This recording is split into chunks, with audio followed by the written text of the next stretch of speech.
Welcome back to Speak Out, Stand Out. I'm Elizabeth Green, and today's guest is Miss Devyn. Miss Devyn is a video game teacher on Outschool.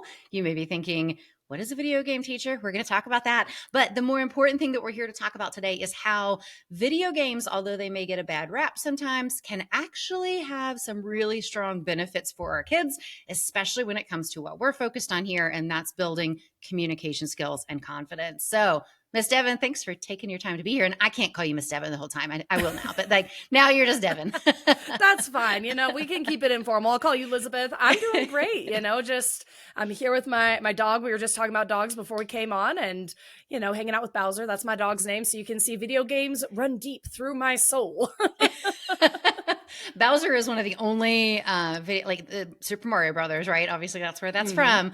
One of the only games that I can beat, and my kids think it's really interesting because I can't even make a player move on their Xbox, but I can take down Bowser any day, anytime.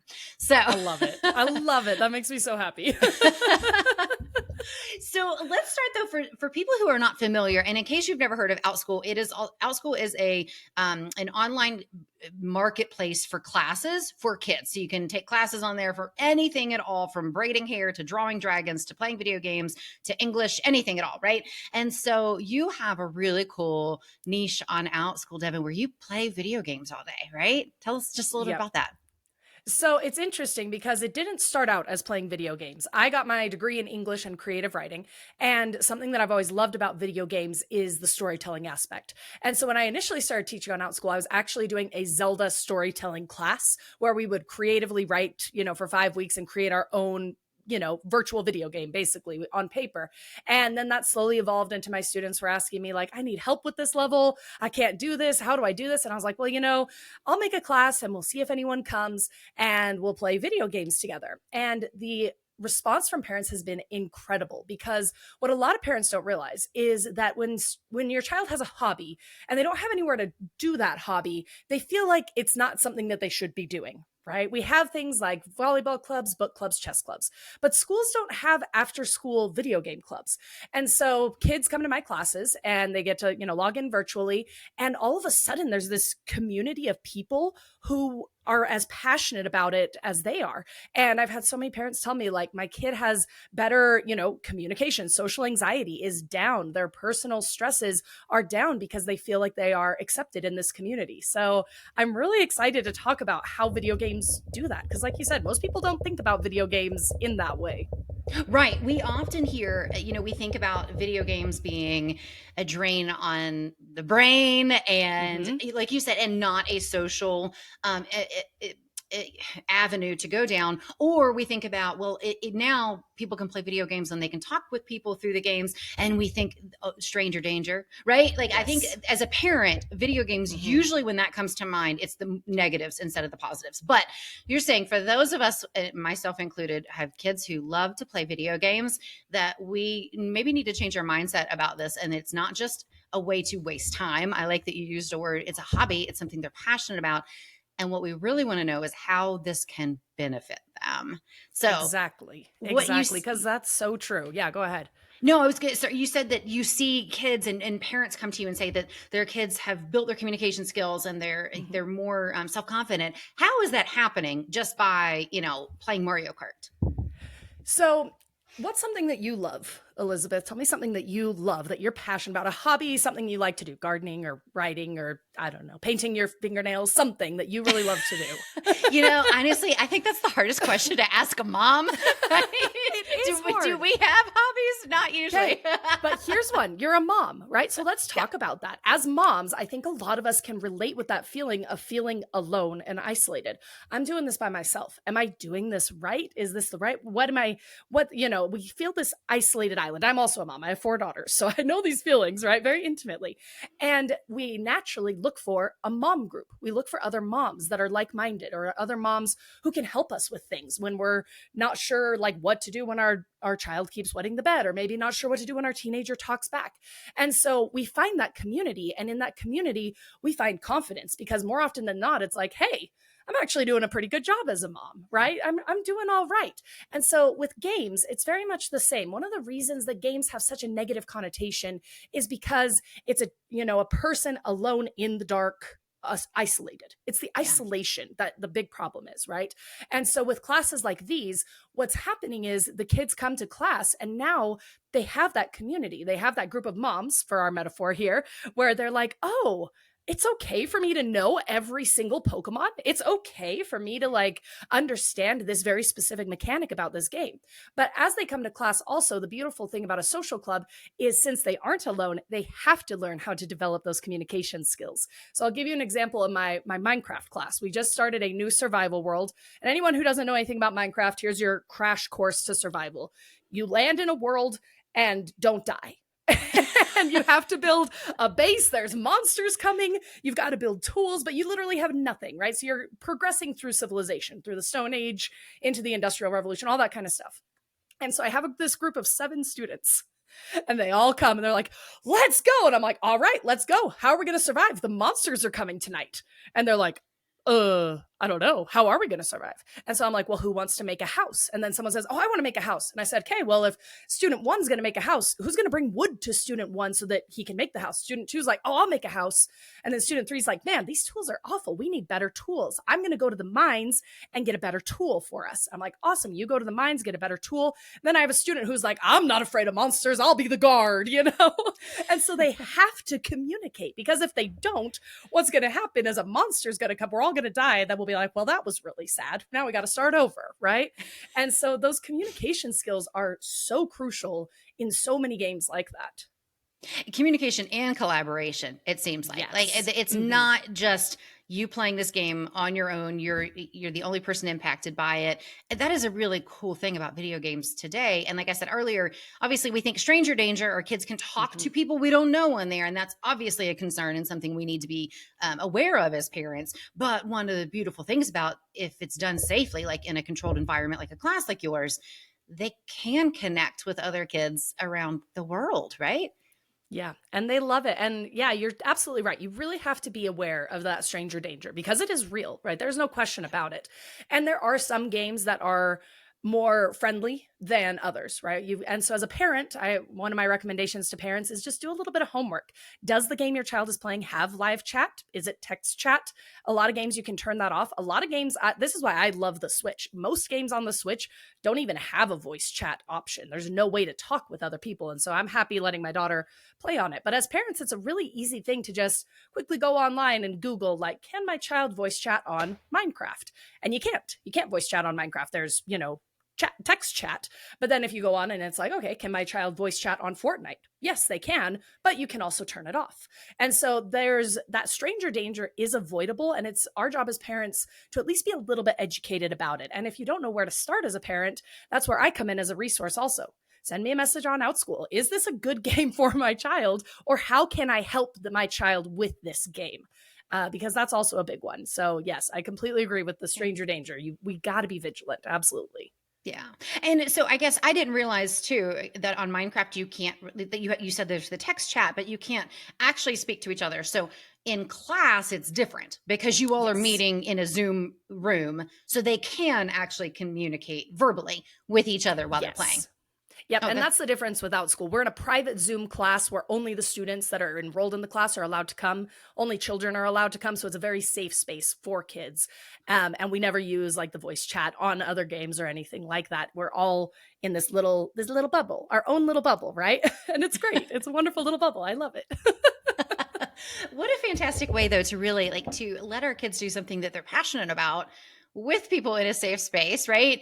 And obviously the skills that they are learning. Let's talk a little bit more about, you gave some examples of communication and confidence and collaboration, but you've also mentioned to me before that kids in your classes learn, like, grow their storytelling skills, things like that. Like, how does that work? So the amazing thing about video games is it is a story that you are writing actively. You are living out the story as the main character. So if you take I love to compare books, movies, and video games, because they all have the same medium of storytelling, but they all do it in a very different way, right? In a movie or in a movie or a TV show, you're watching the action unfold, right? You can see it very visually, you can hear it. It's a very auditory and visual experience. With a book, it's very much an imaginary imagination experience because you're reading it and you have to imagine what's happening. Whereas with video games, it's a little bit of both because you are building the story as you go. Like I said with Minecraft, but I'll give a better example. I mean, Minecraft is an open world game, so story building's a little different, but you can tell a story through architecture in Minecraft. You can be like, I want to build, Roman architecture. I want to build a cottage, But there's a game that I really love called Zelda, if any of the moms out there love Zelda, or Pokemon. These are both what are called RPGs, which are role playing games. And you start the world and it's like, hi, I am the hero. I am Link. And you have to figure out how to save the princess, Princess Zelda. You don't have any information. You got to go around and talk to people. And while you're doing this, people are giving you quests. They're like, hey, I lost my chicken. Can you go get my chicken for me? And you go off and you go fight the monster to get the chicken. You bring the chicken back. They're like, great. I love the chicken. Thank you very much.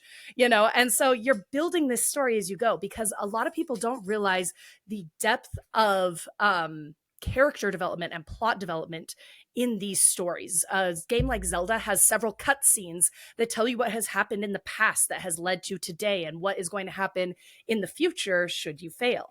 And so the storytelling is in so many different layers. And a lot of games give you very much a choose your own adventure. Like I can choose never to save the princess if I don't want to. I could just go be Link on the beach and just, hang out there and save chickens all day if I want to.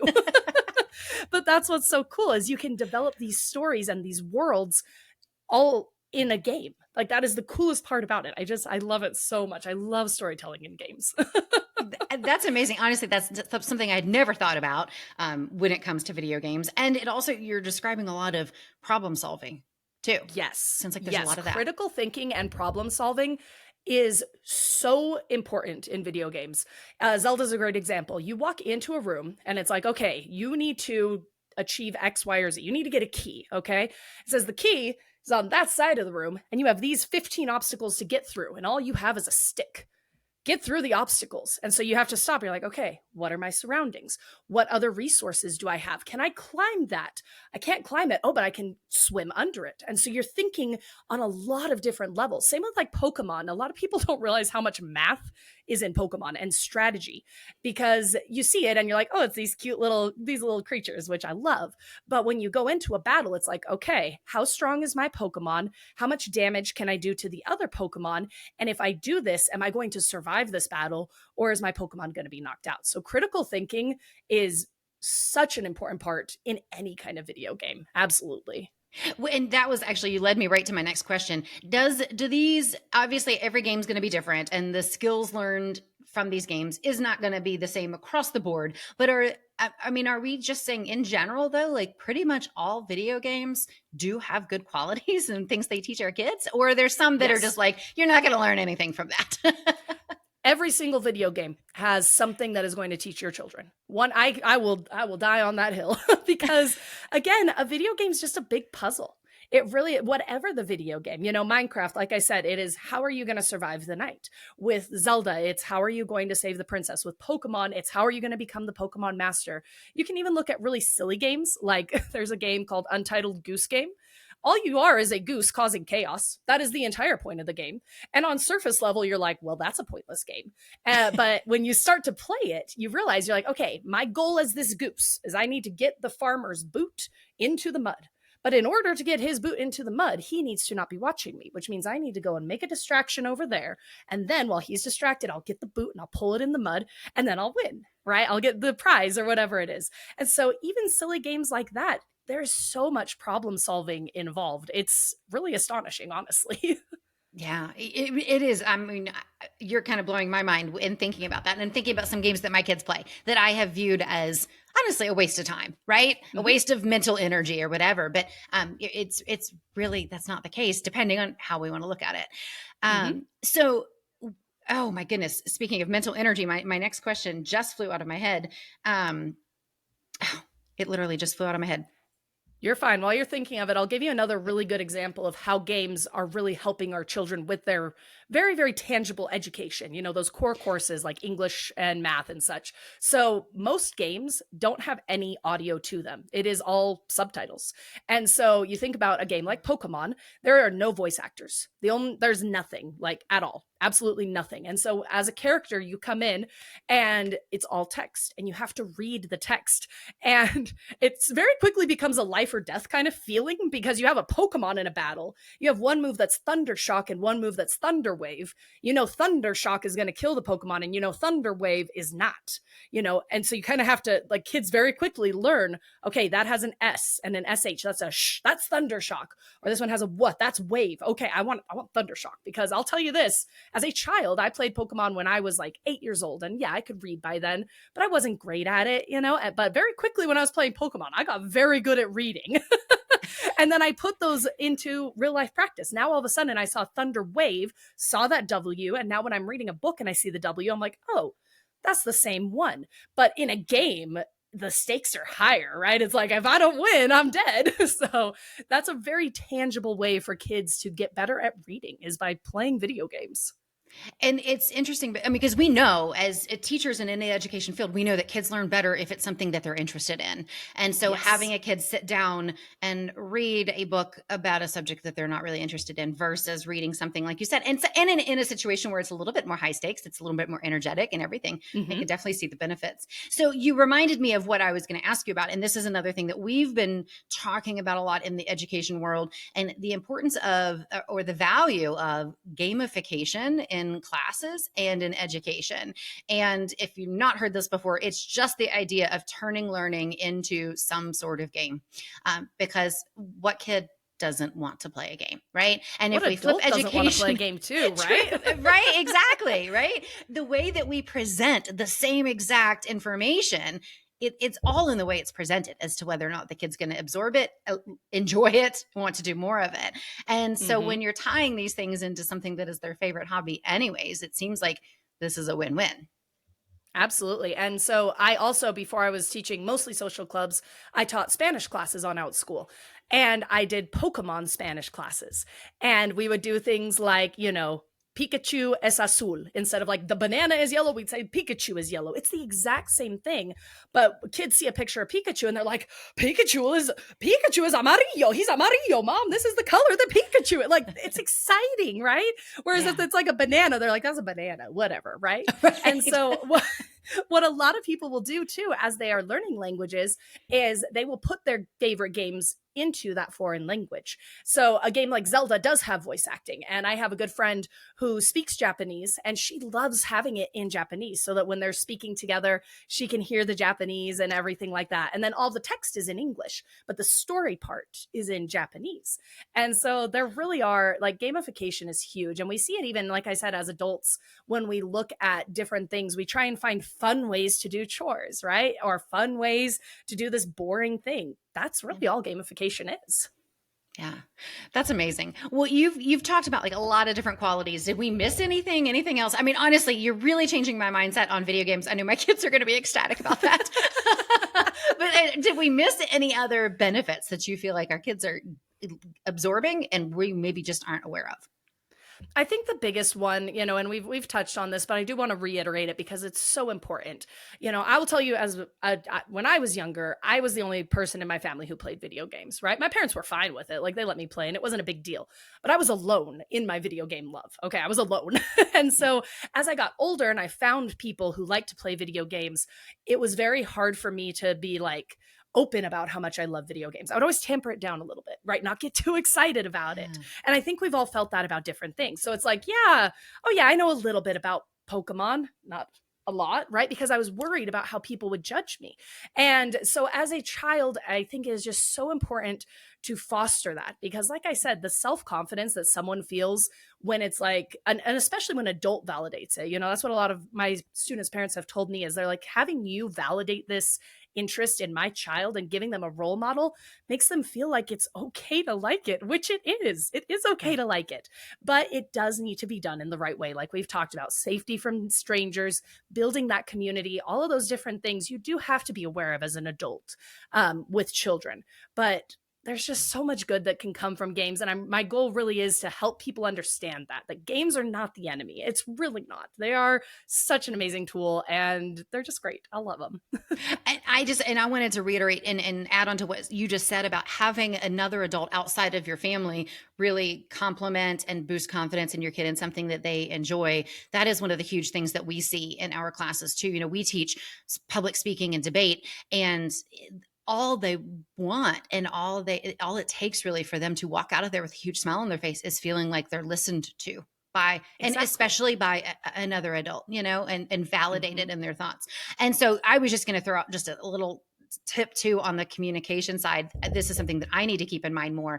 If you want to foster communication skills in your kids at home, it involves asking questions, giving them opportunities to answer questions. And if they're all into Pokemon and you don't know anything about it, like me, ask them to explain it to you, because the more they do, the better they're going to get at communicating and explaining it, the more you're going to understand, so you can actually have conversations with them about it, right? But one of the hardest ways to communicate is to teach somebody something they have no idea what it is about, and especially when Mm-hmm. we're using names like Pikachu, right?